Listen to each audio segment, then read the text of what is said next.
Si mañana tu hijo llega del colegio diciendo que le están enseñando la Biblia, ¿lo celebrarías o te preocuparía? ¿Crees que la enseñanza de la Biblia en las escuelas fomenta el pensamiento crítico o que lo limita? Pues sin duda trataremos un tema no exento de polémica y que precisamente la nueva administración Trump ha avivado. ¿Es correcto enseñar la Biblia y enseñar a orar a los niños en las escuelas públicas? Bienvenidos un día más aquí a Punto de Encuentro Podcast.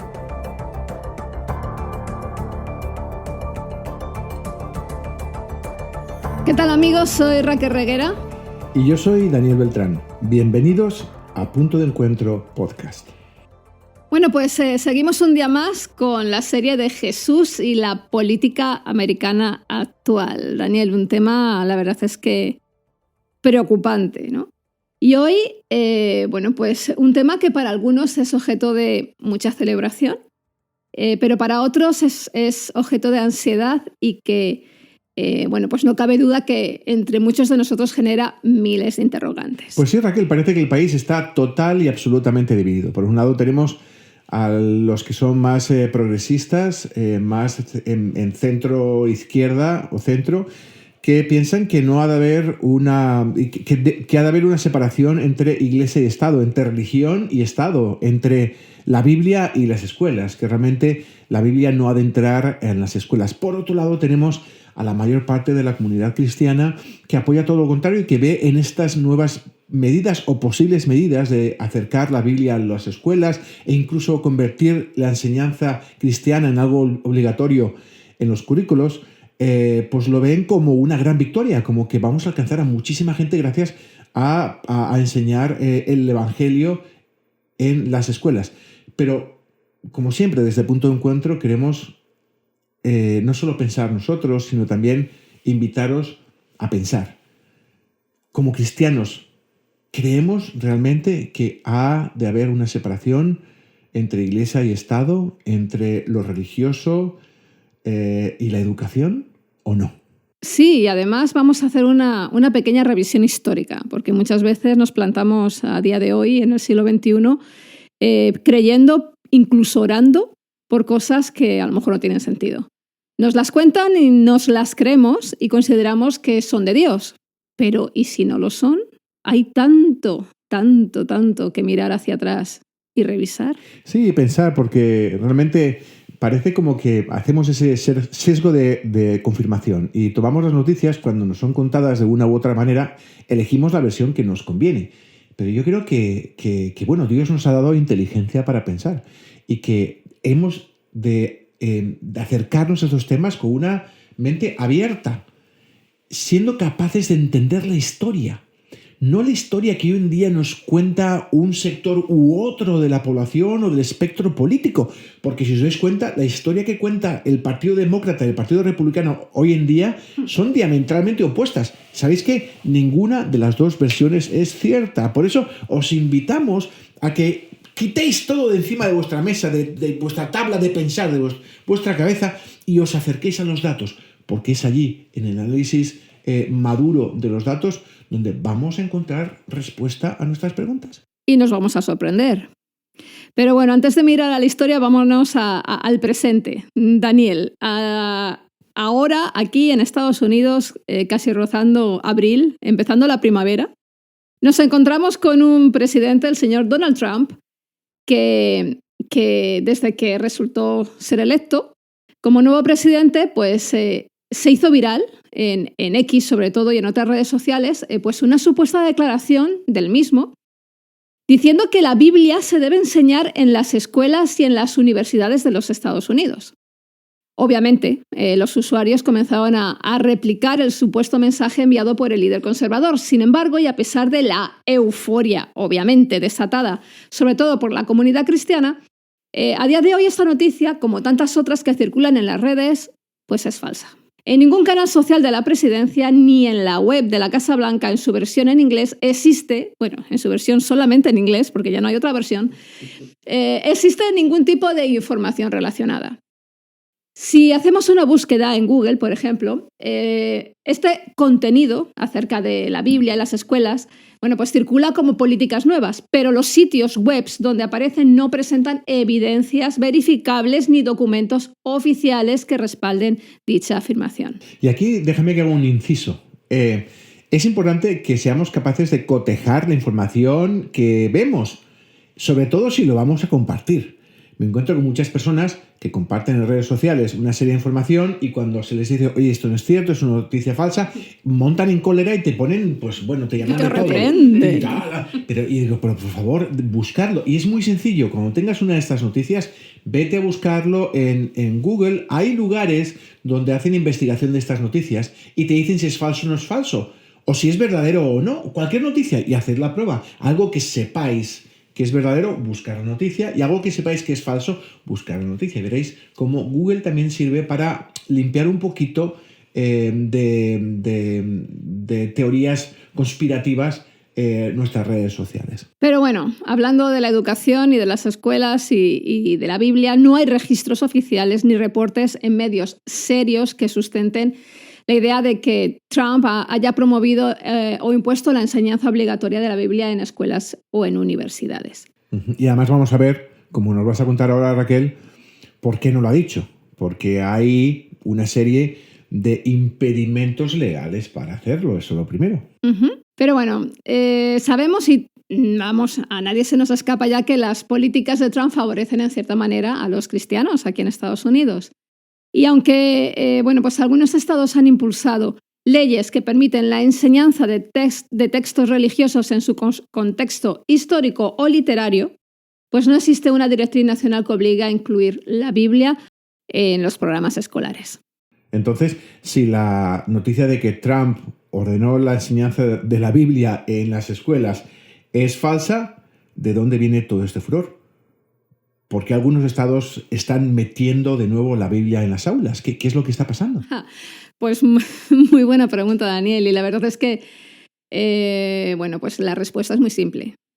Y no es que el señor Donald Trump haya querido revolucionar ningún tipo de sistema. Es que esto no es una batalla nueva. La relación entre religión y educación aquí en Estados Unidos es una guerra de siglos, con avances y con algún que otro retroceso. O sea que realmente lo que tenemos actualmente es algo que se viene arrastrando desde hace mucho tiempo. Es algo que muchas veces ha tenido un planteamiento partidista entre republicano y demócrata, pero para entenderlo necesitamos, por supuesto, remontarnos al principio. Porque la religión en las escuelas no siempre, escuchad, no siempre fue un problema constitucional. ¿No es así, Raquel? Tal cual. Muy bien explicado, Daniel.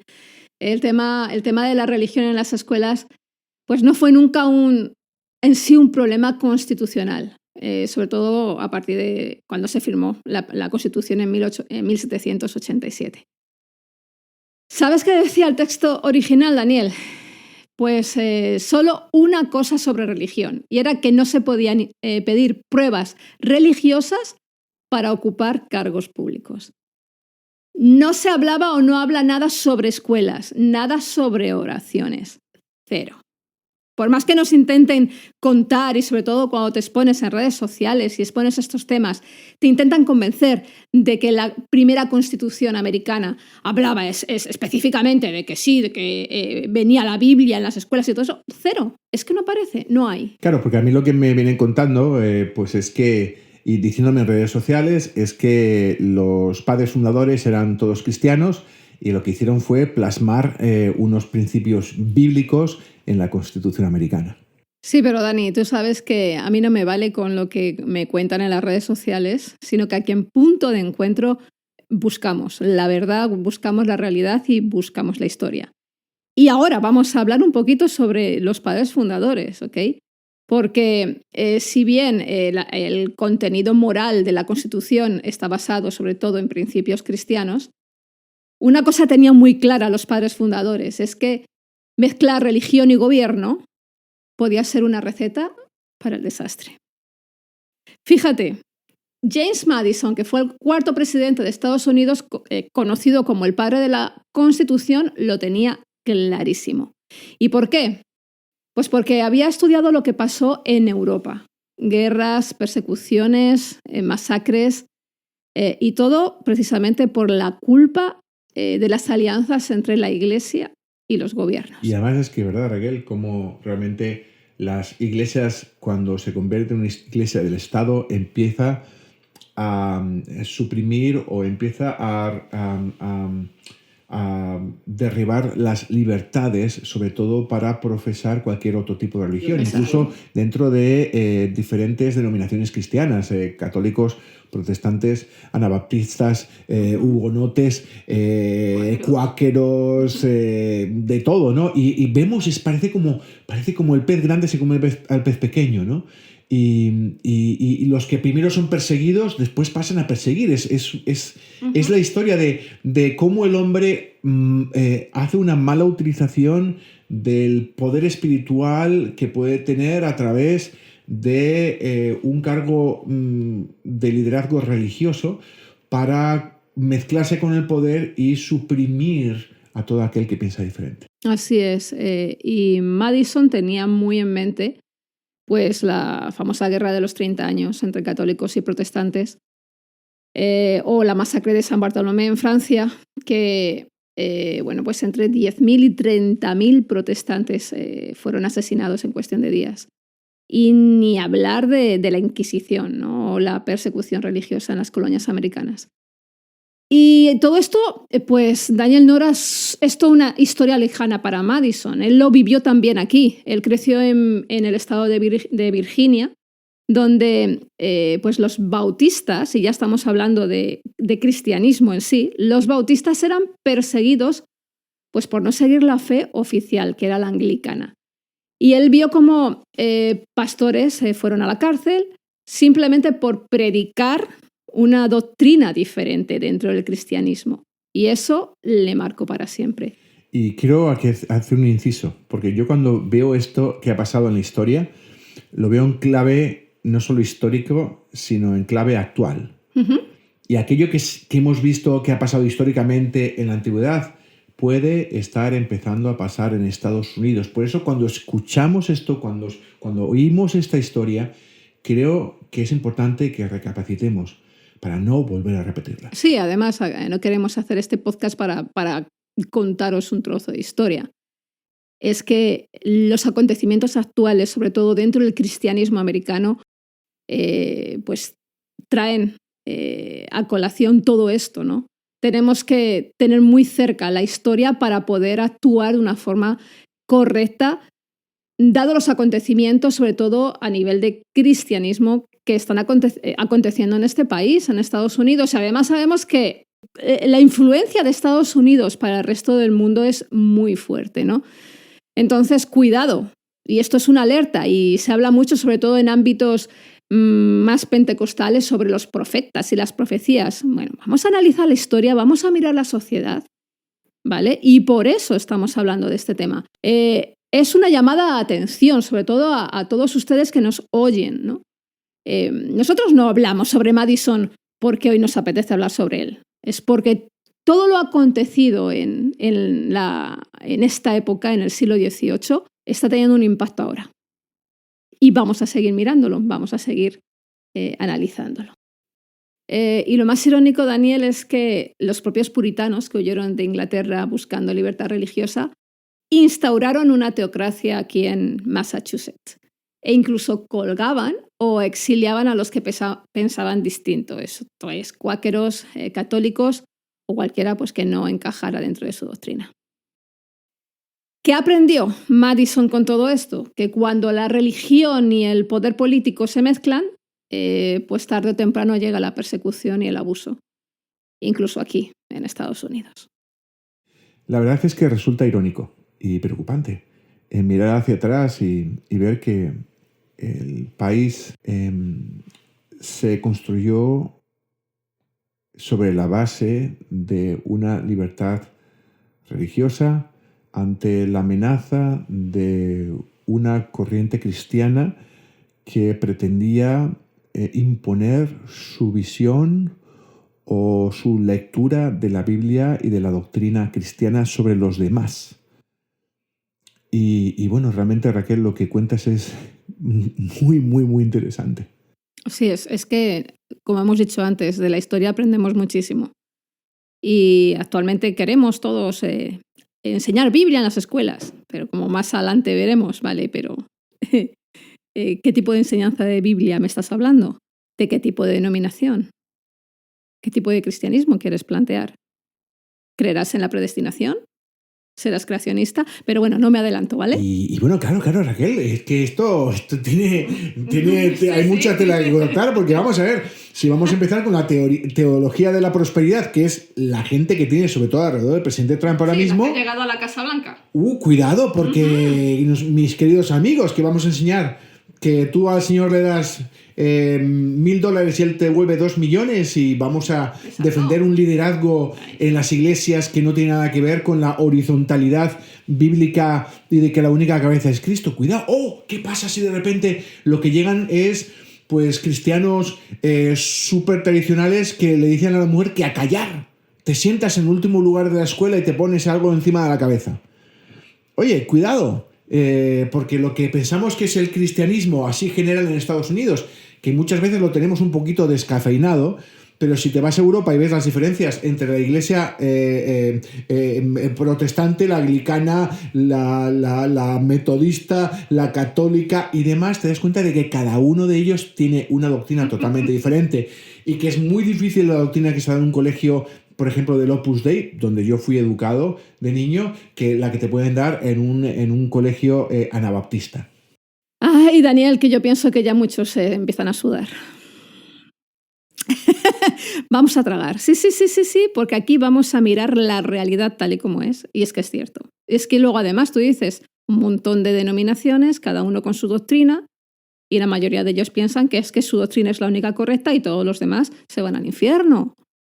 Entonces tenemos aquí un problema teológico bien montado, ¿eh? Bien montado. Pero bueno, vámonos a mirar otra vez al pasado y vamos a empezar por los puritanos, porque los puritanos en Nueva Inglaterra veían la educación pues como una herramienta para imponer su fe. Para ellos eso de escuela secular no existía y todo giraba en torno a la Biblia. Era su centro, su libro de texto, era su manual de vida. Parafraseando lo que decía Richard Mather, uno de los grandes líderes puritanos, la única manera de evitar que el diablo tome nuestras almas y la de nuestros hijos es educarlos desde pequeños en las escrituras. Y bueno, yo creo que yo estoy de acuerdo como cristiano en que la Biblia es fundamental, ¿no? Como cristianos, ¿no? El tema es cuando tú llevas a la Biblia a un espacio público y pretendes que todos los niños sean como feligreses de una iglesia, ¿no? Y realmente es una escuela, no es una iglesia. Exacto. Luego, si nos vamos más al sur, los anglicanos, los que fundaron Virginia y las Carolinas, aquí Carolina del Norte, también mezclaban fe y poder. Aunque eran un poco menos estrictos que los puritanos. Aún así, la religión estaba metida en el gobierno también. Por otro lado, estaban los cuáqueros en Pensilvania, que era un grupo protestante pacifista mucho más abierto a la diversidad religiosa. Ellos fundaron Pensilvania precisamente como un refugio para perseguidos de todas las creencias. Y fueron de los primeros en defender precisamente una educación sin imposiciones religiosas. Así que los cuáqueros, digamos que eran los más permisivos y digamos los que mostraban una mayor, yo te diría que amor, tal vez por el prójimo. Es posible. Fíjate, y además ellos pues fundaron Pensilvania como un refugio para perseguidos de todas las creencias. Fueron los primeros en defender una educación sin imposiciones religiosas. Como dijo William Penn, fundador de Pensilvania y líder cuáquero, y estamos hablando del 1681, más o menos, ellos creían que la verdadera religión no necesita armas para sostenerse ni castigos para imponerse. Y él mismo apuntó que la fuerza lo que hace es crear hipócritas y no conversos. Interesante, porque, claro, el problema está en que cuando tú estás enseñando la Biblia Y es interesante porque yo creo que la Biblia desde un ámbito incluso no cristiano, pero los principios cristianos han sido fundamentales para el desarrollo de nuestras sociedades como las conocemos. Y creo que es fundamental, ¿no? Yo no creo que sea malo enseñar la Biblia, me gustaría que se hiciera, pero claro, de una manera muy, muy suave y de una manera voluntaria. Pero claro, el problema está en cuando lo pones como algo obligado, y estoy pensando en adolescentes, a los que estás forzando a creer de una manera, cuando ellos quieren tomar sus propias decisiones. Esto incluso, Raquel, puede ser contraproducente, porque lo que genera son, pues eso, miembros de una comunidad y nada más, como muchos católicos que van a misa, que van los domingos, las fiestas de guardar, en el colegio a hacer la oración, el mes de la Virgen María haces pero al final no crees absolutamente en nada de lo que estás haciendo porque es meramente cultural. Uh-huh. Es el gran problema, que es que esto no podemos buscar hacer una religión cultural, que eso genera personas vacías. Que nosotros defendemos el bautismo en agua como un acto voluntario fundamental en nuestras vidas de aceptación de Jesucristo como nuestro Salvador. Y que si esta decisión no se toma de una forma voluntaria, y esta es nuestra creencia como cristianos, ¿no? Y no forzando a un niño o bautizándolo en agua sin que medie ningún tipo de acto voluntario, esto no lleva realmente no creo realmente en mi creencia cristiana que esto lleve a ningún tipo de salvación. Y en cierta forma la iglesia evangélica en Estados Unidos está buscando tal vez, imponer este tipo de principios sin darse cuenta de que esto es contraproducente. Lo que sí conseguirían es, digamos que, hundir el resto de denominaciones. Y yo creo que ellos no están pensando únicamente en lo que son cristianos, sobre todo lo que son musulmanes o de otras religiones, ¿no? Y creo que esto, si lo pensamos de una forma madura, cristianos maduros, que sabemos lo que es predicar el Evangelio, lo que es llevar la verdad de Cristo a personas que necesitan y que están cansadas y que necesitan de esa mano salvadora, pues nos hemos de dar cuenta de que esta posiblemente no sea la mejor fórmula. Ya, bueno, y también atendiendo, como tú dices, a lo que piensa la mayoría del sector evangélico, ¿no? La famosa oración de fe, ¿no? Que la utilizan como esas palabras mágicas, ¿no? Donde de repente una persona un día dice sí, creo en Cristo, pero su vida no se transforma, no se convierte, no hay una regeneración, no hay nada, pero ya consideran que ya tienen la salvación y que ya son salvos, simplemente porque, yo qué sé, un buen día en un campamento de repente hizo una oración que ni siquiera sabes desde qué posición en su alma la está orando, ¿no? Entonces, ahí está la historia. La salvación, como tú dices, es algo mucho más complejo dentro de tu espíritu. Y como consecuencia de fórmulas mágicas, que a veces funcionan, a veces no funcionan. No funcionan. Estamos cayendo en esta mentira. Entonces, por eso, culturalmente, si queremos o hacemos que todos digan sí, yo creo en Jesús, ya se consideran que ya todos esos son salvos. Claro, entonces si van a la escuela y por la mañana hacen una oración, todos los padres están tranquilos, sus hijos están salvos. Pero ¿es realmente esto verdad? Estamos hablando de algo mucho más complejo, si no mirad el Nuevo Testamento, ¿no? ¿Es realmente la fe de los primeros discípulos o lo que tenemos es la fe que se instauró desde Constantino, sí. De esto de la religión del Estado, que ha pasado con la dictadura, por ejemplo, de Franco en España, haciendo la Iglesia Católica? Franco decía que España era la reserva espiritual de Occidente, algo que se está diciendo en Estados Unidos. Es lo mismo. Cuidado, ya sea católico, ya sea protestante, ya sea evangélico, ya sea puritano, al fin y a la postre, lo que no podemos hacer, sea cual sea tu fe, es imponerla. Ni llevarla a lugares públicos, si puedes llevarlo y predicar, pero lo que no puedes hacer es obligar a nadie a orar o a hacer o a aprender lo que no quieren hacer. Tiene que ser un acto voluntario. Y en ese momento en que tú fuerzas, en ese momento yo creo que lo que estás haciendo es, te diría que ilegal. Volvamos a los hugonotes. Muy bien. esos protestantes franceses que llegaron a Carolina del Sur huyendo precisamente de la persecución. Tuvieron un rol clave en la economía y en la política del sur. Y con una doctrina basada en las enseñanzas reformadas de Calvino, tenían una resistencia firme frente a toda forma de imposición religiosa o tiranía espiritual. Fueron estos los que en París fue, ¿verdad, Raquel? Fue en París donde mataron a miles y miles de la Iglesia Católica de hugonotes. O sea, hugonotes han sido la denominación cristiana, yo creo que más golpeada, ¿verdad? Jean Roubaud, explorador y oficial naval hugonote, que precisamente fue asesinado por los españoles durante la toma de Fort Caroline en la masacre de 1565, pues precisamente fue asesinado porque los españoles, que eran católicos, pues vieron la colonia como una amenaza protestante. Y aunque había diferencias entre ellos, algunos pues mucho más estrictos y otros más abiertos, lo cierto es que la mayoría de los grupos religiosos en las colonias creía que la educación debía ir de la mano de la fe.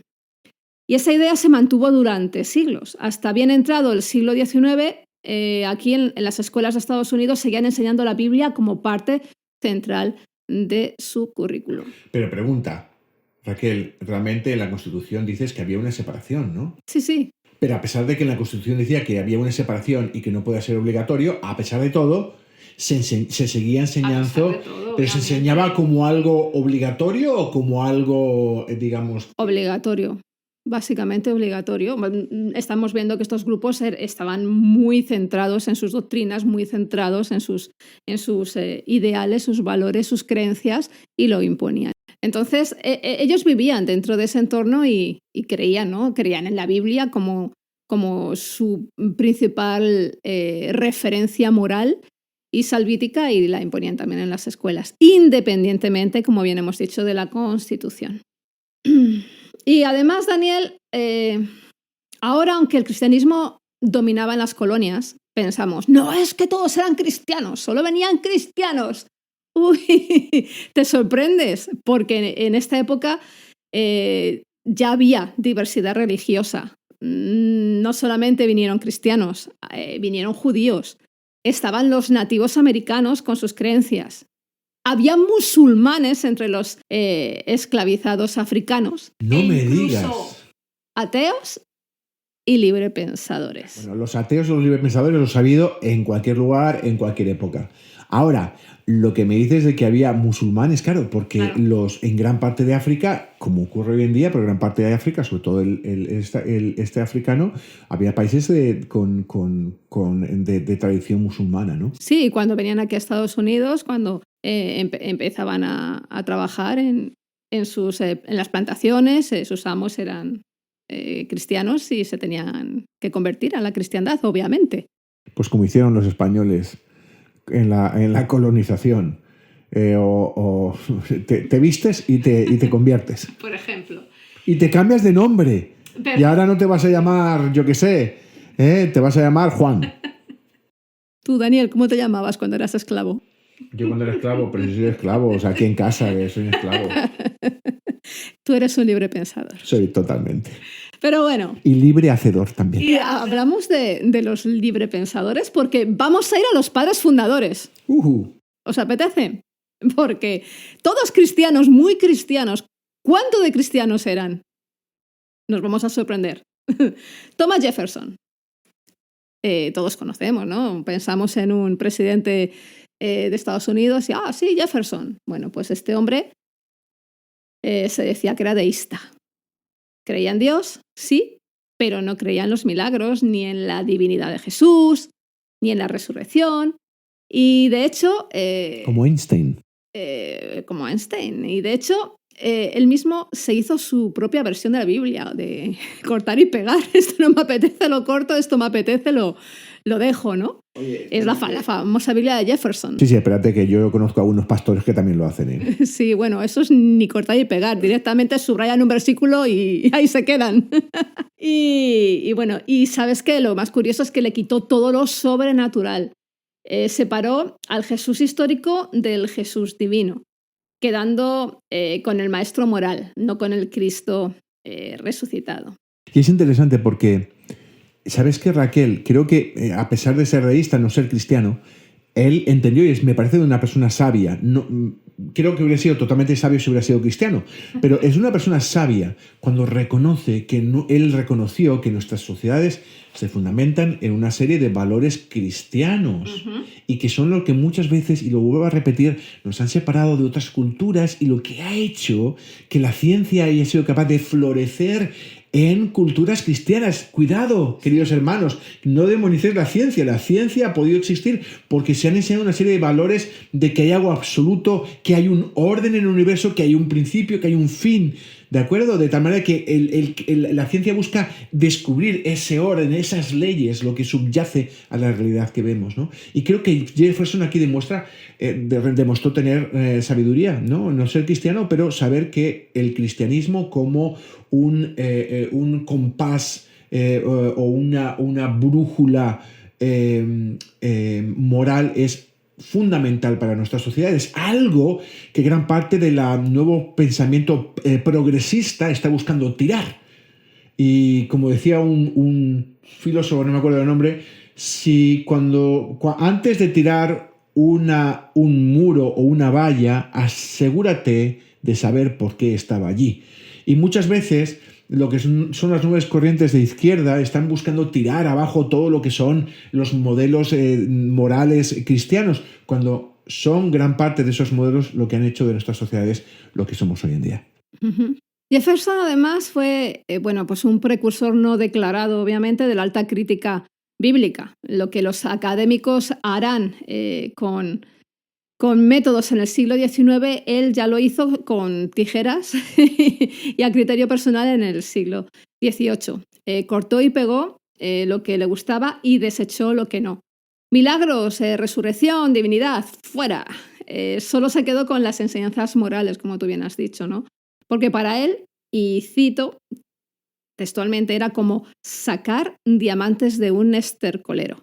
Así veía la Biblia. Los principios de Jesús eran diamantes y el resto pura mitología. Y lo curioso es que pues terminó creando una versión de Jesús a su medida y, como él mismo dijo, soy de una secta para mí mismo. Vale. Jefferson, cristiano, no era. Seguimos con otro, Benjamin Franklin. Benjamin Franklin también era deísta, valoraba la moral cristiana, pero no practicaba, no era ortodoxo. Vaya. Y hablando de Madison, como ya hemos dicho anteriormente, James Madison, el padre de la Constitución, tenía una fe más racional, más iluminista, más devocional. Su visión de Dios y la religión estaba más moldeada por la razón, por la filosofía, por la política, que por una fe viva, bíblica y tradicional, como la que pues defendiera en sí un cristiano ortodoxo practicante, ¿no?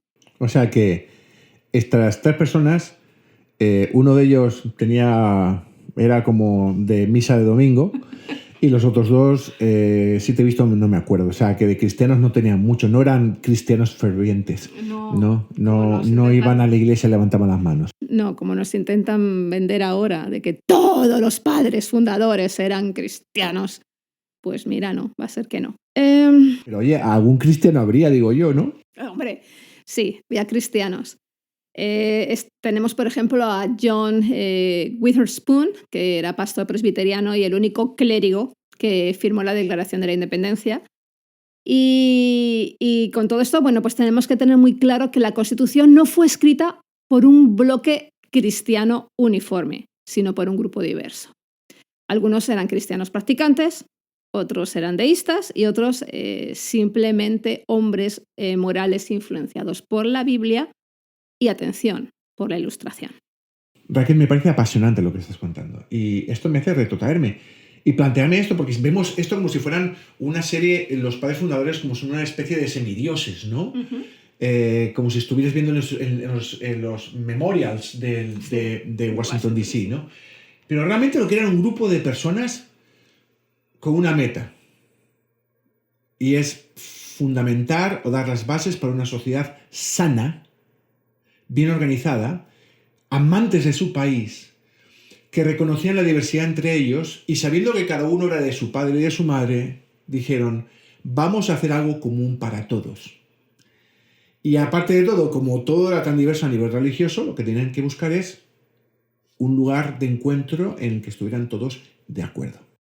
Pero entonces, Raquel, ¿por qué los simpatizantes de MAGA, de Make America Great Again, dicen que los padres fundadores eran todos cristianos? Pues porque algunos sí que lo eran. Pero también tenemos que entender que usaban un lenguaje religioso en esa época y porque además estos MAGA tienen interés de conectar la identidad nacional con los valores cristianos, ¿no? Pero la historia, Daniel, es muchísimo más compleja. Había cristianos, sí, pero también, como hemos dicho anteriormente, había deístas, había escépticos y había muchos matices. En Estados Unidos, en la América de entonces, no era blanco o negro, igual que ahora.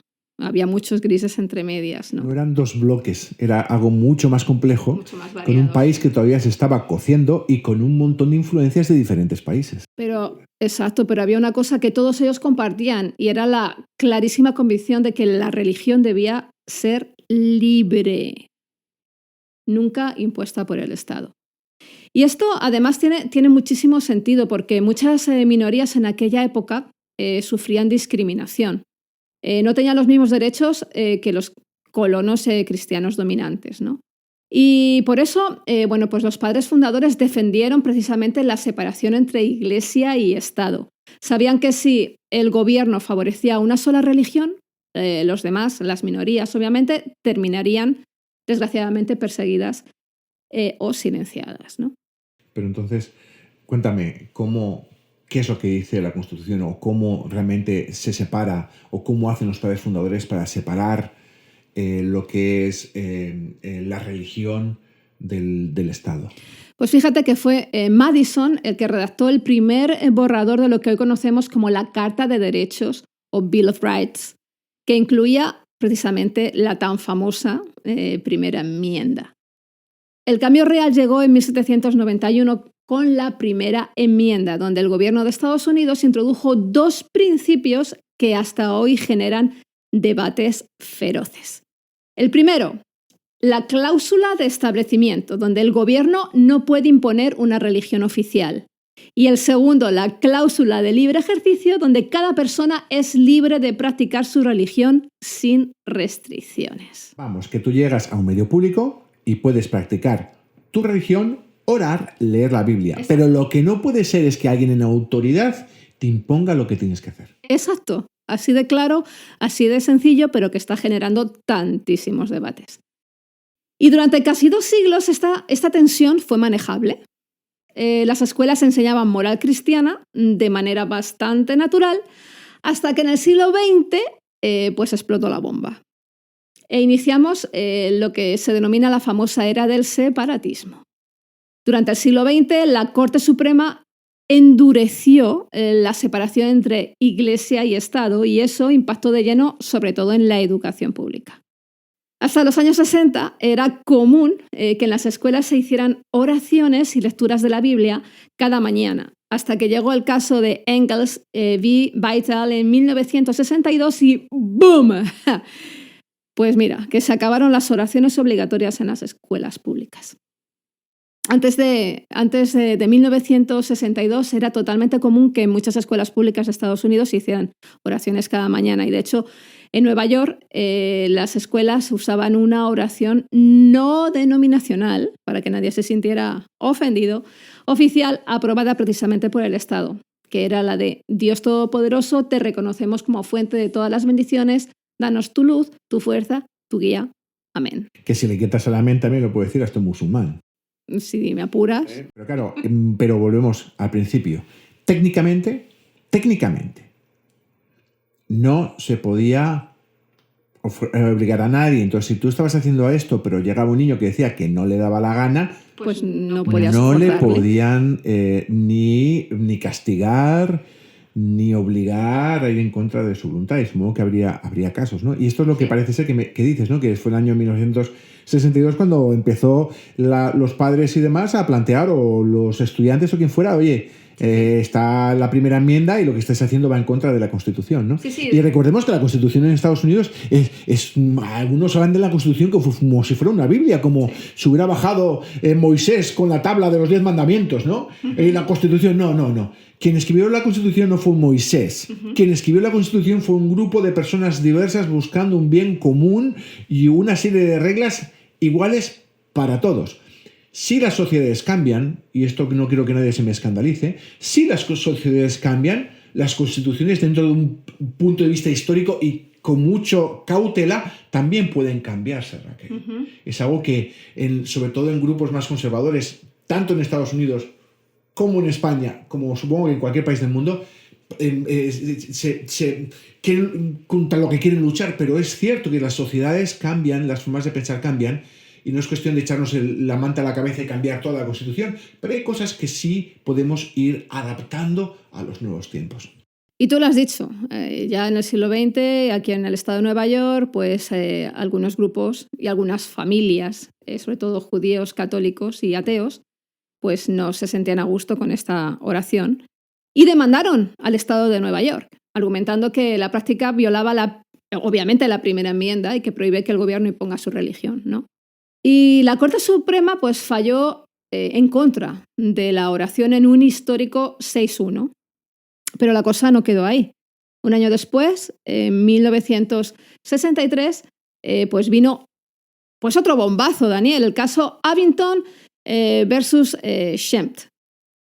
Precisamente fue en Pensilvania, si no recuerdo mal, donde los estudiantes tenían que leer 10 versículos de la Biblia cada mañana. Pero precisamente un chico, Ellery Schempp, dijo que no y le castigaron. Y su familia, pues obviamente llevó el caso a la Corte Suprema y ganaron. La Corte falló un 8-1 diciendo que, bueno, pues que obligar a leer la Biblia en clase violaba la Constitución. Lo que estamos viendo, por tanto, en el debate actual, ¿de acuerdo?, que están planteando muchos cristianos, no puedes decir a la vez que la Constitución no se puede tocar y a la vez decir que se tiene que enseñar de forma obligatoria la religión en las escuelas. Tienes que decidir. Claro, yo pienso que están apoyando esto por falta de conocimiento, ¿no? Por eso aquí en Un Punto de Encuentro desmantelamos todo tipo de argumento. A favor o en contra nuestra, que nosotros somos cristianos. A mí me encantaría que todo el mundo fuera cristiano. O sea, con esto no es que estoy yo en contra, ¿no? Pero claro, es que la historia habla. El tema es, y las sociedades avanzan y cambian. Y si la sociedad americana y la mayoría de la sociedad americana, y esto hay que tener cuidado porque es la mayoría la que decide, porque si la mayoría, tampoco la mayoría, aunque sea mayoría en un país, no puede decidir imponer sobre los que son minoría. Porque si no, al final lo que hacemos es un país donde no existe la diversidad y donde al final hay un único discurso y somos todos como fotocopias. Uh-huh.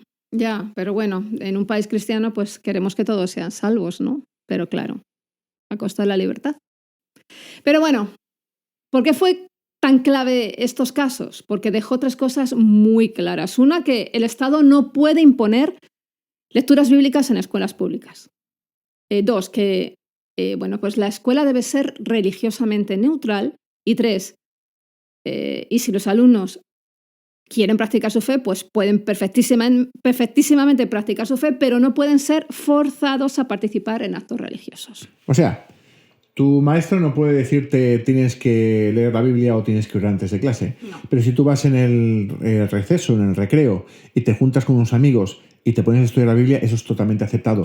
Totalmente. Y debiera serlo. Si en algún momento eres perseguido por eso, entonces se va en contra de la libertad religiosa, que también va en contra de lo que es la Constitución y la primera enmienda. Y la primera enmienda, exacto. La primera enmienda asegura que nadie imponga ni que niegue. Ahora, también te quiero decir una cosa. Si un grupo de musulmanes están en el receso, en el recreo, y deciden que están leyendo el Corán, mis queridos amigos, esta es la libertad. La libertad es para todo, no solo para que nos gusta. Y entonces hay que aceptar que ellos tienen su propia creencia y mientras que no sea que hace daño a los demás, pues hay que aceptarla y hay que aprender a que hay gente que piensa diferente que nosotros. Y aquí, Daniel, es donde el debate explotó. Muchos grupos cristianos vieron esta decisión como el inicio del declive moral de Estados Unidos, argumentando obviamente que sin la Biblia en las aulas, la sociedad pues se volvería muchísimo más caótica. Y los conservadores empezaron a ver la educación pública como un enemigo, como el terreno donde se estaba arrancando a Dios del sistema. Pero claro, no todo es blanco y negro, porque la historia obviamente no terminó ahí, hubo excepciones. Por ejemplo, en 1993, en el caso Zobrecht versus Catalina, Foothills School District, la Corte Suprema permitió que un estudiante sordo tuviera un intérprete público en una escuela religiosa. ¿Y por qué fue un caso importante? Porque el dinero venía del Estado, del gobierno, pero no se estaba financiando a la escuela religiosa, sino que se estaba ayudando al estudiante con discapacidad. O sea que el mensaje pues, era diferente, era que si el apoyo gubernamental beneficia al estudiante y no a la institución religiosa, entonces pues no hay ningún tipo de problema. Aunque el estudiante estuve estudiando religión. Exacto. Pero no todos los casos fueron así. En 1994, el caso Board of Education of Kiryas Joel versus Grumet dejó claro que el Estado no puede crear un distrito escolar exclusivo para una comunidad religiosa. Y ahí ves la diferencia. Si ayudas a un estudiante con fondos públicos está bien, ¿no? Pero si creas una estructura educativa exclusiva para una religión, entonces es otra historia, eso no está bien, eso está prohibido. No puedes, por lo menos a nivel público, no puedes hacer colegios públicos cristianos. No. Pero sí puedes hacer colegios privados cristianos. Sí, claro, privado sí, es tu dinero, puedes hacer con tu dinero lo que quieras, ¿no? Así que si eres cristiano y quieres que tu hijo tenga una educación cristiana, en Estados Unidos no le llevarás nunca a un colegio público, una escuela pública, sino a una escuela cristiana. Homeschooling. O homeschooling, como pasa a muchos. Miedo, me vais a perdonar, miedo me dan algunas escuelas cristianas en lo que pueden enseñar sobre ciencia, porque lo que he escuchado en las iglesias es, bueno, corramos un tupido velo. Pero bueno, Raquel, y haciendo hincapié en el tema del programa de hoy, el gobierno no puede meter la Biblia en las escuelas, pero tampoco puede prohibir que los estudiantes la lleven consigo. Sí, es como hemos dicho antes, ¿no? Y para que nuestros oyentes lo tengan más claro, ¿no? Un estudiante cristiano puede llevar la Biblia, la puede leer en el recreo, y eso es completamente legal. O sea, aquí que no nos cuenten las aventuras, como leemos en Facebook, es que han sacado a Dios de las escuelas. No. Tú eres totalmente libre para llevar tu Biblia, para orar. Por ley estás amparado, lo puedes hacer perfectamente. Sí, un poco un inciso aquí es cuando me hace gracia cuando dicen es que nos persiguen en Estados Unidos.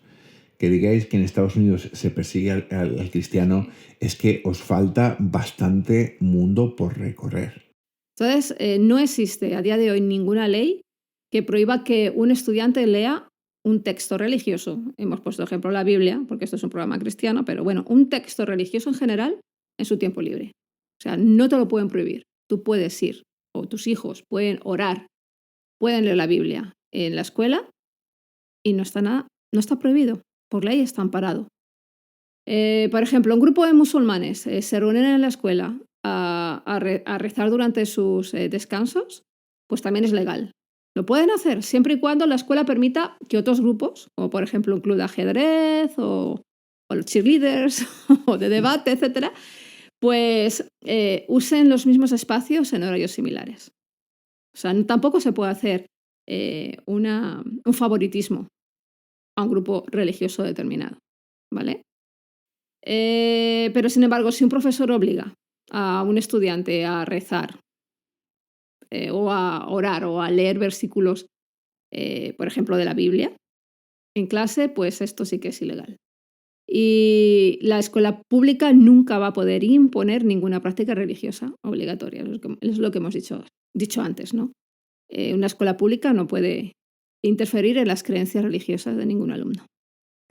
O sea que la clave está en quién toma la iniciativa. Si un estudiante decide ejercer su fe, está protegido por la Constitución. Pero si es la escuela quien impone un tipo de práctica religiosa, Entonces, esto va en contra de la Constitución y, por tanto, está prohibido. Daniel, ahí es donde nos encontramos en el debate actual, ¿no? ¿Qué pasa cuando algunos estados, como vemos actualmente, empiezan a diseñar leyes para reintroducir la Biblia en las escuelas? ¿Es esto enseñanza? ¿Es imposición o es saltarse la torera a la Constitución? ¿Estamos representando la neutralidad del Estado o estamos precisamente empujando a una agenda religiosa? Y hemos de entender que la Constitución opera en todo el territorio de Estados Unidos. En cualquiera de los diferentes estados se ha de respetar la Constitución. Esto no es que en Texas deciden algo, o en Pensilvania o en California, y que hacen lo que les da la gana a nivel local. Aunque tú desintegres o quites el departamento o el Ministerio de Educación a nivel federal, y esto lo lleves a los diferentes estados, que cada uno se gobierna a sí mismo en estos aspectos de educación. A pesar de esto, aunque tomes decisiones locales, estas decisiones locales o estas leyes que tú quieras llevar adelante o imponer, no pueden ir adelante si no cumplen con los principios de la Constitución. Y esto es algo muy importante, porque por mucho que estés en un lugar súper cristiano, súper en que el 100% sean cristianos, a pesar de eso, tú no puedes imponer la enseñanza religiosa en las escuelas públicas. Bueno, pero luego los cristianos te pueden decir, bueno, pero es que a mí el César me dice que no ore, pero mi autoridad superior es Dios y yo oro.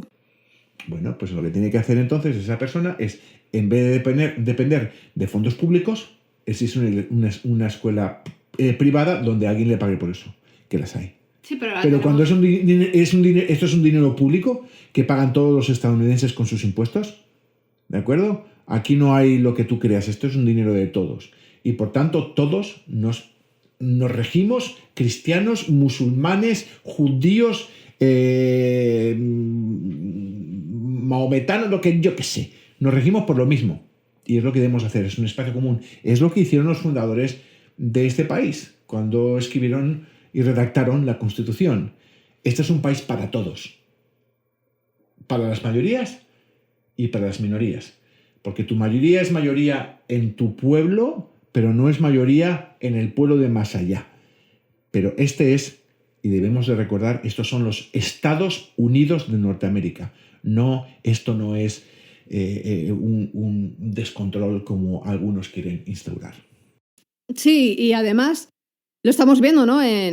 Actualmente en diferentes estados, en Luisiana, por ejemplo, pues que aprobó una ley que obliga a partir del 1 de enero del 2025 de este año que los 10 mandamientos sean exhibidos en todas las aulas en las escuelas públicas. Y esta medida pues ha generado controversia y obviamente ya está enfrentando diferentes demandas legales, ¿no? Claro, pueden ponerlo en los muros, pero puede interpretarse que esto no obliga a nadie a leerlo. Ahora, si tú vas y pones en un muro una bandera del LGTBI, te la van a quitar. En cierta forma, al poner los mandamientos en la pared, se puede entender también que puede ser algo cultural y moral. Es interesante, ¿no? Y es defendible, yo creo. Claro, también es defendible que llegue alguien y ponga, por ejemplo, una bandera LGTBI. Si estamos ejerciendo libertades, hemos de aprender que la misma libertad es el que es cristiano que el que no es cristiano para exhibir sus ideologías. Uh-huh. Ya, pero tú lo has dicho. Estamos convirtiendo entonces el cristianismo en una ideología más. Y estamos convirtiendo las escuelas en lugares de confrontación en vez de lugares donde se tiene que dar una educación unificada a todos. Tenemos otro estado, el estado de Oklahoma, donde el superintendente de instrucción pública, Ryan Walters, pues emitió una orden para que todas las aulas desde 5º hasta 12º grado tengan una Biblia y que los maestros la utilicen en sus enseñanzas, ¿no? Y esta directriz ha sido obviamente calificada de inconstitucional por diversas organizaciones defensoras de libertades civiles. Vamos a ver, en el momento en que tú empieces a hacer esto, va a haber un niño en tu aula, algún niño en tu aula, que se va a oponer y que te va a organizar una en clase que no veas. Un niño musulmán, un niño ateo, un niño rebelde. Y sabes que va a tener todo el derecho a plantarte cara, porque las autoridades en lugares públicos se fundamentan en unas normas comunes. No puedes estar defendiendo tu autoridad utilizando principios que están fuera de lo que son las leyes. Y si un niño te desobedece, tú no tienes ningún tipo de principio jurídico para imponérselo, te va a llevar a juicio y lo vas a perder. Así que ese tipo de medidas, esta segunda, la primera no tanto, Luisiana, a mí incluso no me parece una mala idea. Pero lo otro de utilizar la Biblia, pues esto va a generar... ¿Os imagináis que me obligan a mí tener que estudiar, a leer con el Corán? A nuestra hija. Vamos, se lo tiro a la cara. Entonces yo entiendo, o sea, yo soy cristiano y no me importa leer la Biblia. Ahora hay que tener cuidado, o sea, ¿la Biblia en qué? ¿En King James? ¿La Reina Valera del 60? ¿Qué van a ser nuestros hijos hablando como Moisés? Hacemos como Jefferson. Hay otra cosa después. Cuidado, que vamos a estar enseñando. La Biblia de Trump. El Antiguo Testamento, ¿no? Que allí se mataban, pero a mansalva, y se cortaban diferentes partes de su anatomía. Que no creo que sea algo tampoco muy sano para que los niños estén aprendiendo a corta edad. Hay que tener mucho cuidado cómo se enseña la Biblia. Mucho cuidado, porque se puede ser malinterpretada y te sale cualquier niño y te dice, no, es que como Dios decía en el Antiguo Testamento, mata a tus enemigos, yo he ido y me he cargado la mitad de la clase. Cuidado, que muchos niños son como esponjas y a veces malinterpretan lo que se les da. Así que tenemos que tener mucho cuidado en ver cómo enseñamos y qué en nuestras aulas. Por lo tanto, como vemos, la historia enseña que cuando la religión y la política se mezclan demasiado, el resultado suele ser persecución, abuso de poder y pérdida de libertades. Desde las guerras de religión en Europa hasta las teocracias modernas, queda claro que imponer una fe desde el poder corrompe a ambos. Por eso la separación entre Iglesia y Estado no es enemiga para nada de la fe, aunque muchos lo vean así, sino que en cierta forma Daniel es su mejor protectora. Dijo Jimmy Carter en una entrevista en el 2005, presidente conocido por su fuerte compromiso cristiano evangélico y por su enfoque en derechos humanos, paz y justicia social, que el gobierno religioso destruye tanto la religión como el gobierno. Es algo realmente para pensar, Raquel. Y esto me hace pensar mucho. Como cristiano, en cierta forma quiero que alguien haga el trabajo por mí. Yo no quiero, como no tengo tiempo para educar a mis hijos, los llevo a la iglesia, a la escuela dominical, y espero que también en la escuela. Pero realmente lo que debemos hacer es tomar nuestra responsabilidad como padres. Y es algo que es importante. Vamos a ver, hemos hablado mucho en un pasado sobre otro tipo de ideología, el tema de la ideología de género, y algunos echan mucho a temblar cuando hay alguna serie de principios equivocados, bajo mi perspectiva, que se han enseñado en algunas escuelas, sobre todo en Europa. Pero sabéis que yo estoy tranquilo al respecto, porque yo a mi hija la educo en casa, desde unos valores primero de amor, de respeto, hacia cualquier tipo de decisión de cualquier persona que se considere lo que se considere, sea lo que sea, o se vista como se vista. Pero también le da una serie de principios bíblicos, unos principios, yo creo, de sentido común. Y yo puedo estar tranquilo de que cuando mi hija va a la escuela, mi hija, aunque si le cuentan 4 rollos, mi hija no se lo va a creer, no va a ser tan tonta, porque ya viene educada de casa. Por tanto, como cristianos, cuando hablamos de nuestros hijos tienen que ser educados en casa. Y tenemos el peligro de convertir nuestros espacios sociales en burbujas ideológicas, pensando que al tener a nuestros hijos en una burbuja ideológica, nuestros hijos no van a salirse del buen camino. Pero escucha, las burbujas ideológicas no son realmente caminos de salvación.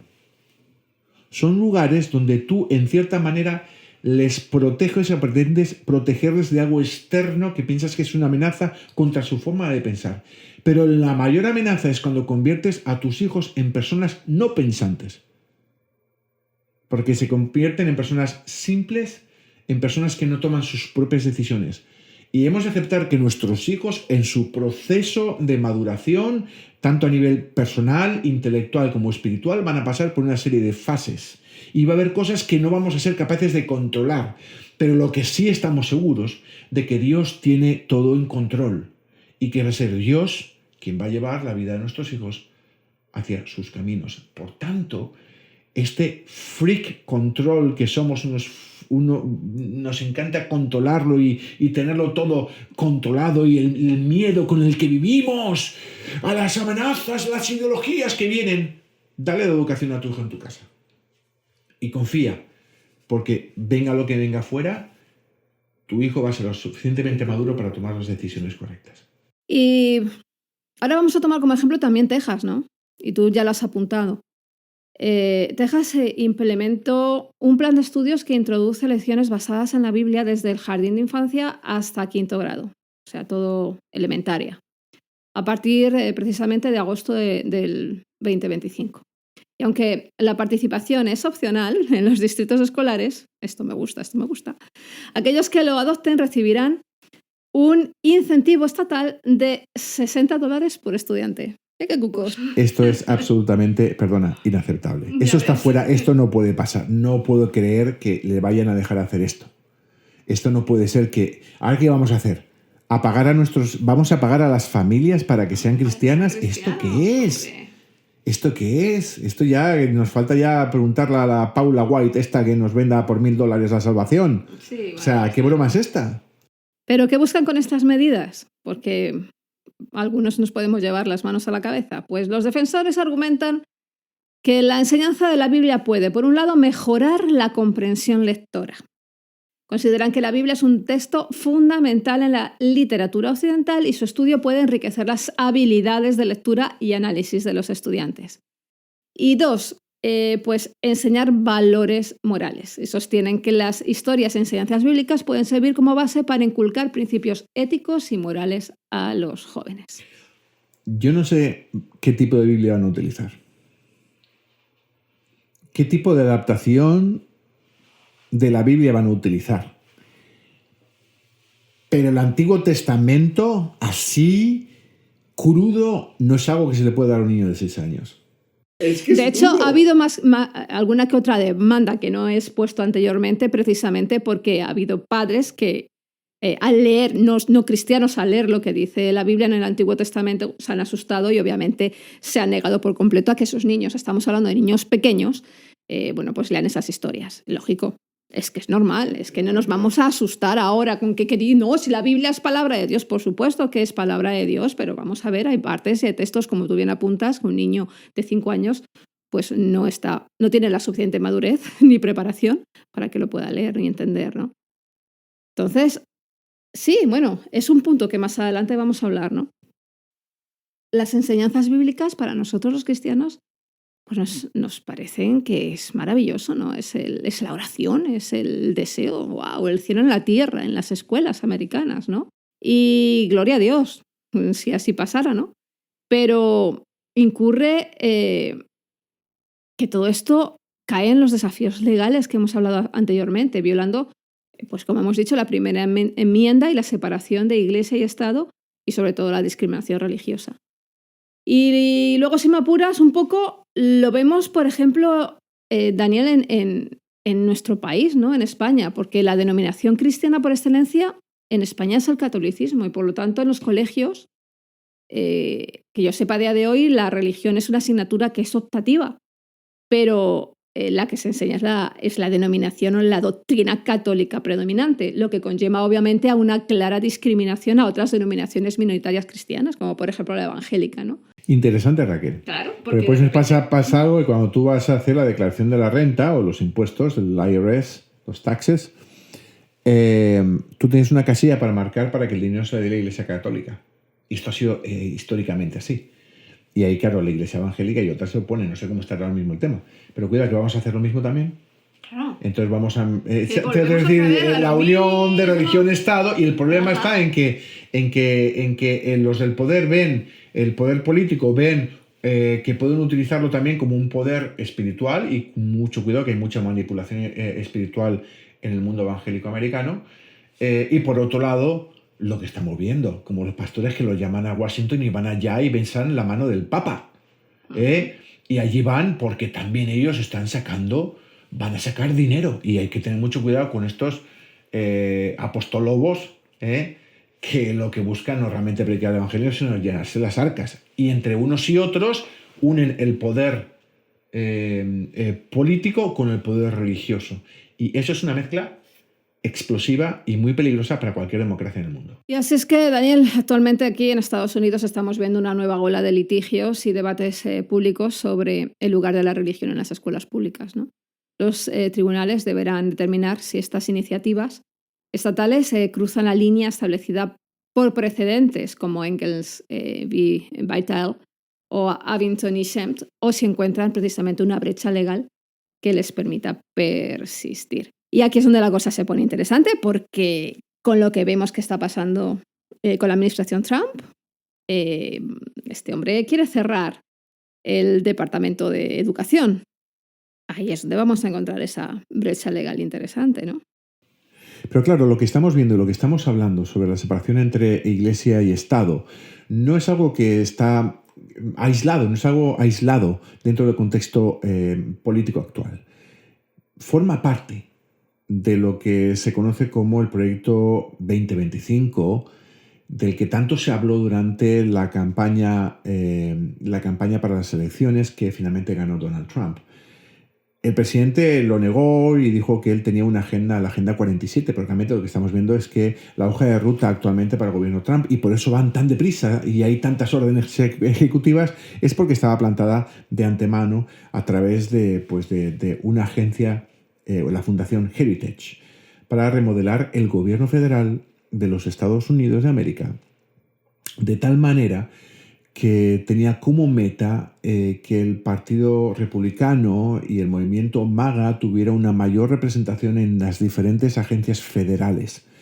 Y eso lo estamos viendo cumplir en estos días. Es una noticia detrás de otra. No son movimientos aislados, es constante, ¿no? Han quitado de tal lugar o de tal directiva a los demócratas y los han sustituido por personas que son, digamos que leales al movimiento MAGA.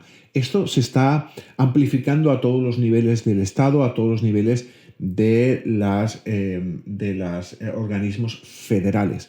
En algunos casos lleva al desmantelamiento de agencias enteras o casi de forma total, como es el USAID, pero también otras pasan por poner a personas en cargos muy importantes, ya no solo lo que es Elon Musk a la hora de desmantelar las agencias, sino también poner personas a cargos importantes.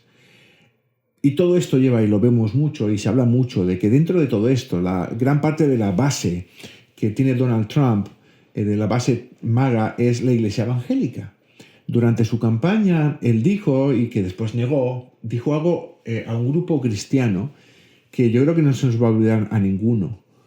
Y es que él dijo: votadme en estas elecciones porque es posible, más o menos parafraseo, de que no me tengáis que volver a votar, como que básicamente no va a haber nuevas elecciones.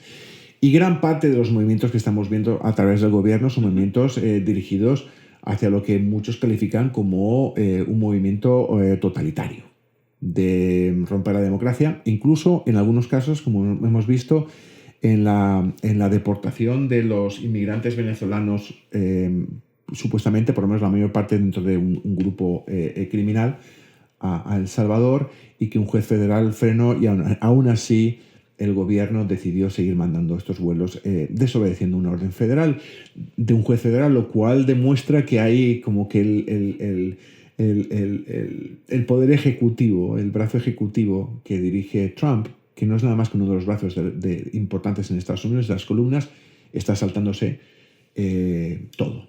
Esto significa también, Raquel, que también en un momento determinado se puede empezar a saltar la Constitución, intentando utilizar a los jueces que están más a su favor en los diferentes estamentos. Por ahora, la justicia ha mantenido el tipo, el Tribunal, el Tribunal Supremo de Estados Unidos, a pesar de que en su mayoría es de corte bastante conservador, por ahora se ha mantenido fuerte. Pero vamos a ver cómo gran parte de estas cosas que están pasando en los próximos meses y años va a haber un desgaste. Hay un desgaste continuo. Y lanza una bomba detrás de otra, una detrás de otra, y va cansando. Estos jueces también van perdiendo resistencia. Y hay gente, Raquel, que está empezando incluso a cambiar su discurso. Hemos visto cómo hay universidades muy prestigiosas a las cuales se les ha negado los fondos públicos debido a una serie de políticas o una serie de planteamientos políticos, o incluso en temas de LGTBI o en tema de género, algo que realmente a mí me parece una verdadera locura. Pero ¿qué está ocurriendo con nuestras instituciones, con universidades, con hospitales que pierden esta financiación y lo que hacen es ceder ante la presión por parte de la administración Trump? El riesgo está en que no solo cedan estas universidades, sino que en un momento determinado puedan ceder los jueces, y entonces en ese momento la administración Trump pase a controlar los diferentes brazos del Estado. Algo bastante peligroso y que directamente se denominaría como un gobierno totalitario. Eso es lo que es un gobierno totalitario, que parece que necesitamos que venga Maduro o que esto sea Cuba o que esto sea la Rusia comunista para que sea un gobierno totalitario como el que está instaurado en Rusia. El problema es que cuando esto empieza a pasar, pues nosotros como cristianos nos encontramos ante una coyuntura positiva para nosotros. Tenemos el favor. Claro. Y el problema está cuando pensamos que el fin justifica los medios. Y eso es algo bíblicamente incorrectísimo. Uh-huh. Es fundamental. De hecho, Jesucristo a quien se oponía eran a los religiosos que se unían al poder. Y hay que tener mucho cuidado porque Jesucristo ni una sola vez enfrentó a un homosexual, Raquel. ¿No había homosexuales entonces? Claro que los había. Los ha habido de siempre. Pero ¿sabéis qué? Como cristianos nos estamos situando del lado que más nos conviene, pero nosotros no somos ciudadanos de esta tierra, mis queridos amigos. Somos ciudadanos del cielo. Y lo que ha de regir nuestras vidas tiene que ser unos principios de justicia muy superiores a los que hay en esta tierra y que están marcados por realmente los principios bíblicos. Por eso, cuando estamos viendo en la redefinición del proyecto 2025 del papel del gobierno federal en la educación, y estamos viendo cómo está rompiendo el Ministerio de Educación para darlo a los diferentes estados, es el primer paso para empezar a instaurar o dejar que cada cual dentro de estos grupos que están apoyando al presidente pues puedan incluso llegar al punto de forzar una educación cristiana en las escuelas. Y la pregunta que yo lanzaría a los que nos escuchan en este día, ¿no?, es: ¿crees que eso es correcto? ¿Crees que es correcto pasar por encima de las leyes de la Constitución norteamericana simplemente por la fuerza? ¿Por desgaste? ¿Piensas que el fin justifica los medios? Porque yo creo que como cristianos no podemos estar imponiendo nada a nadie. Como cristianos tenemos que mostrar nuestra firmeza en algunos asuntos, pero no podemos estar cambiando o doblando la mano o el brazo de la ley para llevar a cabo aquello que nos conviene. Y porque nos convenga y porque se vean más cruces en las diferentes escuelas, no significa que sea lo que Dios quiere. ¿Realmente Dios, eso es lo que Dios quiere de nosotros? Porque cuando miramos históricamente, no únicamente a esta persecución de unas iglesias sobre otras, el problema de cuando las iglesias o las denominaciones se hacen oficiales del Estado, lo tenemos desde el Imperio Romano con Constantino y la Iglesia Católica en Europa, que al final la Iglesia Católica ungía a los emperadores. ¿No os dais cuenta de que volvemos a lo mismo? ¿No os dais cuenta de que hemos tenido un grupo de pastores ungiendo al presidente como si fuera un emperador? Carlos V,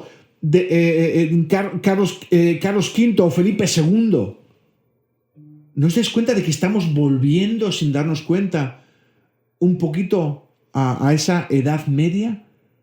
¿No os dais cuenta de que deberíamos estar sumergidos en el Evangelio de la Gracia y nos estamos realmente sumergiendo en un evangelio agresivo, impositivo, oscurantista, ¿no? Y oscurantista? ¿Os dais cuenta de cómo pasó en la Edad Media, se negaron todas las ciencias y las artes? ¿Estamos haciendo igual en el día de hoy? ¿Se está demonizando la ciencia? ¿Se están cortando los recursos que se da el NIH a las diferentes agencias, las universidades? ¿El FDA? ¿Os dais cuenta de que venimos en toda esta corriente impulsada por un cristianismo mal entendido y un estudio bíblico literalista, oponiéndonos por miedo, básicamente, y por falta de fe, y por ceguera intelectual, oponiéndonos a la ciencia?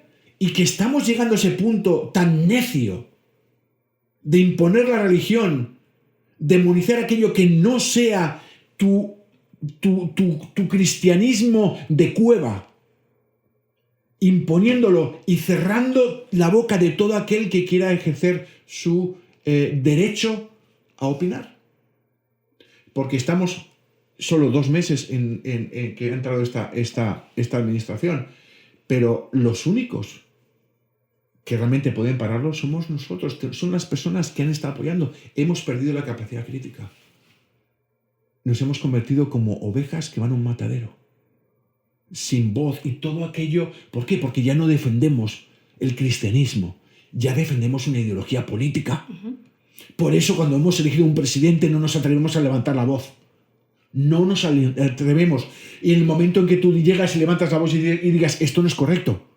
No es correcto que porque alguien piense diferente se le detenga y se le deporte. O se busquen las formas de encontrar algo que sea negativo para mandarlo fuera del país. Esto no es correcto. Y como cristianos tenemos que ponernos del lado de la verdad, de la justicia, del amor y del respeto. Y es algo en lo que la Iglesia, queriendo tener el medio público para proclamar el Evangelio, lo que están olvidándose de que son cartas abiertas y que hay personas que no van a aceptar a Cristo por su culpa, por la culpa de estas cartas abiertas que están mostrando lo peor del pensamiento cristiano, esa forma de hacer las cosas impositiva, típico de la Edad Media. Pensamos que estamos ganando una batalla porque tenemos por fin los altavoces del poder. No estamos ganando una batalla, la estamos perdiendo de forma histórica. ¿Y tú como científico, Daniel? A la hoguera, ¿no? Y yo como teóloga un poco radical, también. ¿Qué futuro nos depara, Daniel? No lo sé. Pero bueno, vamos a dejar a un lado la política. Ya sé, te están entrando sudores. No, me da miedo, Raquel. Y recuerdo cuando yo llegué a este país, este era el país de la libertad. Era un país que, a diferencia de España, donde por ser cristianos no católicos nos señalaron con el dedo y mucha gente dejó de hablar. La Santa Inquisición en nuestro país. El espíritu de la Inquisición que sigue operando en España, efectivamente. Pues salimos de España y encontramos aquí un lugar donde podíamos profesar nuestra fe. Y era un sitio donde se podían profesar otros tipos diferentes de fe. Y había pasado ya el 11 de septiembre y toda la época aquella, te quiero decir. Y era un sitio donde había una libertad. Hoy deja de haberlo. Sí. Hoy tú no puedes pensar diferente. En el momento que empiezas diferente, te dicen, como decía un pastor el otro día, no sabía que fueras un socialista. Yo no soy socialista, ¿qué dices? Lo que pasa es que no considero que lo que estáis haciendo o lo que estáis queriendo imponer sea correcto. Uh-huh. Y es una cuestión, al final, yo creo, de madurez espiritual, conocimiento de las Escrituras, conocer la imagen, la personalidad, el carácter del Maestro, perdona que te lo diga así, del Maestro, de nuestro Maestro Jesucristo. ¿Tú crees que Jesucristo estaría haciendo esto? ¿Qué va? Jesucristo no estaría mezclado con toda esta porquería de poder. Ya no solo estás diciendo, no, es que ya no podemos profesar una religión diferente, no, es que ya ni siquiera podemos hablar español en la calle. Sí. Entonces, ahí es donde está la libertad, cómo ha sido vituperada o subastada en el mercado, ¿no? De un supuesto cristianismo y una supuesta democracia, ¿no? Pero vamos a profundizar ya para terminar. Está siendo largo, pero es que yo creo que es apasionante, ¿no? Porque esto, como hemos dicho al principio, conocer la historia y conocer el proceso nos da las claves para entender el presente y por dónde está pasando la fe y la enseñanza actual en Estados Unidos. Pero profundizando un poquito más en el tema, Daniel, y dejando a un lado ya la política, las cuestiones políticas, para centrarnos solamente en la Biblia y en las escuelas, está claro que para muchos de nosotros puede ser pues, una opción muy válida en la enseñanza de nuestros hijos. Pero claro, aquí entran en juego otros factores como la eterna lucha entre fe y razón, ¿no? O cómo de dispuesto estamos a que enseñen a nuestro hijo la Biblia y también la evolución en la misma escuela, ¿no? O hasta dónde estamos como padres dispuestos a que nuestros hijos estén expuestos a ideas como el relativismo moral, como el humanismo secular o como tantas y tantas ideologías que en otras administraciones hemos visto que han tenido muchísima preeminencia en el currículo escolar, ¿no? Como por ejemplo la ideología de género, ¿no? Entonces, con todo esto, si encima no tenemos como referencia a Dios en medio de todo esto, ¿cómo enseñamos la Biblia? ¿No? ¿La vamos a considerar solamente como un libro histórico o un libro social, un libro cronológico? ¿O la vamos a exponer en nuestras escuelas como un libro de doctrina? Y encima, si me apuras, si estamos enseñando doctrina dentro del cristianismo, con las tantísimas denominaciones que hay, ¿qué doctrina vamos a enseñar? ¿La de Paula White? No, hablemos claro. Porque la parte del cristianismo que ha llegado a la Casa Blanca es la teología de la prosperidad. Que esta señora está al cargo actualmente es un empleado. Es un empleado de un departamento del gobierno. Ajá. Y a la vez está en televisión vendiendo que si tú le das $1,000, lo que hace esa gente, ella te vende. Pues estamos de vuelta en la Inquisición, Raquel. Se está vendiendo las indulgencias. Sí. ¿No te das cuenta?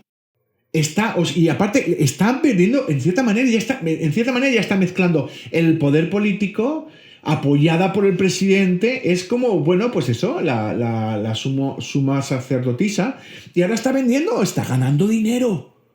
Esto es algo vergonzoso, y que tantos cristianos de bien que hay en Estados Unidos, que durante años os habéis estado oponiendo al evangelio de la prosperidad, tenéis a Guillermo Maldonado como el representante hispano, por favor. Es una cosa, por favor, estos son los representantes no fake del cristianismo. Estos son totalmente fake. Son una pandilla de apóstatas. De verdad, una pandilla han prostituido el evangelio. Pero eso es lo que tienes, porque si me dijeras que tienen contra, es que tienes una especie de Martin Luther King Jr. ¡Wow! Digo, espérate, es un tío cristiano, pero es un tío socialmente poderoso. Esta gente no defiende los derechos de nadie. Esta gente está defendiendo a sus empresas, porque los ministerios americanos, en la mayor parte de los casos, no son nada más que máquinas de dinero, donde no les interesa que tú vayas buscando una salvación. Lo que les interesa es que vayas a su iglesia y pongas el diezmo y las primicias. Eso es lo que les interesa. Queridos amigos cristianos, despertad, porque este es el cristianismo que se está predicando desde la Casa Blanca. ¿Pensáis que ahora sois favorecidos? ¿Que sois favorecidos por esto? ¿Por qué? Porque podéis hacer un viaje en autobús un día de estos y darle la mano al presidente. ¿Tú crees que eso va a hacer que el evangelio se realmente vaya hacia adelante? Yo, Raquel, estoy tan triste de ver esto. de que el cuerpo de Cristo esté en estos niveles. Y que cuando yo diga esto y alguien me escuche, me van a mandar de ida y vuelta al infierno 5 veces. Ujú. Porque esto no es lo que quieren escuchar. Y no tener claro qué tipo de cristianismo profesan. Eso es lo peor. Eso es lo peor. Así de claro. Así es que la pregunta, yo quiero que en la escuela de mi hija o de mi hijo enseñen la Biblia. ¿Qué piensan? ¿Qué piensan? ¿Qué pensáis? Yo quiero que nos dejen sus comentarios, ¿no? Porque después de toda la información que les hemos dado, supongo que tendrán tiempo y un montón de ideas para pensar y reflexionar. Fijaos, yo como teólogo, como teóloga, misticona, me encanta considero la Biblia como la herramienta más eficaz y precisa para conocer a Dios, pero también entiendo que es necesario buscar a Dios en el silencio. No me vale buscar a Dios solamente a través de tu razón. Necesitas un encuentro personal con Él, ese encuentro de poder con el Espíritu Santo, ¿no? y contemplación de su gracia, y contemplación de su divinidad, ¿no? Pero fíjate que me lo planteo, ¿eh? Es que me lo planteo. Incluso me aterra pensar que incluso puedan estar enseñando una doctrina tan afín al sistema actual, llamándolo cristianismo en la escuela de mi hija. Me aterra, ¿eh? Y soy teólogo.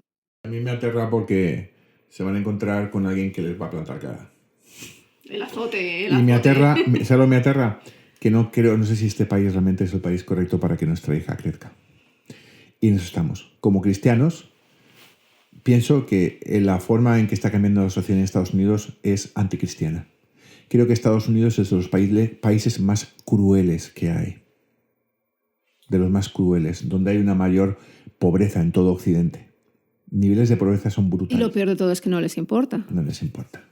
No somos muy cristianos, somos así. Pues os ocupáis de los huérfanos y de las viudas, os ocupáis de la gente, de los niños que nacen con enfermedades, que les estamos quitando, se les está quitando la ayuda y se van a morir. Ah, no, en contra del aborto. Y estoy de acuerdo en contra del aborto. Pero ¿sabes qué? Yo soy prohibida desde el principio al final. Y cuando resulta que hay unos niños que nacen con unas enfermedades raras, a las madres no les van a dejar abortar. ¿De acuerdo? Porque es una de las cosas con las que tú puedes abortar, es porque te van a hacer un niño con unos problemas importantes de salud. ¿De acuerdo? No puede abortar y nace un niño con una enfermedad grave. Pero ¿sabes qué? Si tú tienes una enfermedad grave en Estados Unidos, no hay forma de que tú puedas pagarlo. Con lo cual llevas a los padres a la bancarrota. Da luz a un niño que está enfermo y el Estado no le va a ayudar para nada. Porque el Medicaid lo van a tirar abajo. Con lo cual vamos a ver a padres tener niños y hay miles de enfermedades raras que tú ni siquiera conoces. Y vamos a ver cómo ven morir a sus hijos sin poder ayudarles. Un vídeo salió el otro día de una señora que tenía un niño con diabetes tipo 1 y tenía que inyectarle cada pocas horas. Y le habían dado el recibo de la insulina, $1,000. No sé para cuántos días le duraría. Qué bárbaro. ¿Qué va a pasar? Esta mujer, pobre mujer, trabajando y el marido trabajando y trabajando no le da. ¿Sabes qué? Como cristianos nos parece perfectamente bien que se queden sin el Medicaid. Y no nos oponemos, ni levantamos nuestra voz. ¿Por qué? Porque ya no somos cristianos, somos republicanos. Uh-huh. Ese es el gran problema de Estados Unidos. No, y lo peor de todo es que si encima estuviéramos viviendo un cristianismo de poder. Ayer saqué un reel en las redes sociales donde me empezaron a insultar pastores, simplemente porque animo a que dejemos de ser espectadores para ser testigos de su poder, para caminar en el mismo poder que caminaron los primeros cristianos, que no buscaban los milagros ni pedían diezmos. Los milagros les seguían, el poder de Dios les secundaba. Me encantaría que en Estados Unidos estuviera esa iglesia donde ahora, en el caso de esta mujer, fuéramos a casa de esa niña, orásemos por ella y esa niña fuera sana. ¿La iglesia americana está demostrando esa unción y ese poder? Vamos a ser claros. ¿O estamos hablando de otro poder dentro de una oficina oval buscando diezmos y primicias? Ahí está lo que a ti te apena, lo que a mí me apena. ¿Somos esos cristianos a los que Cristo nos dejó como legado su espíritu?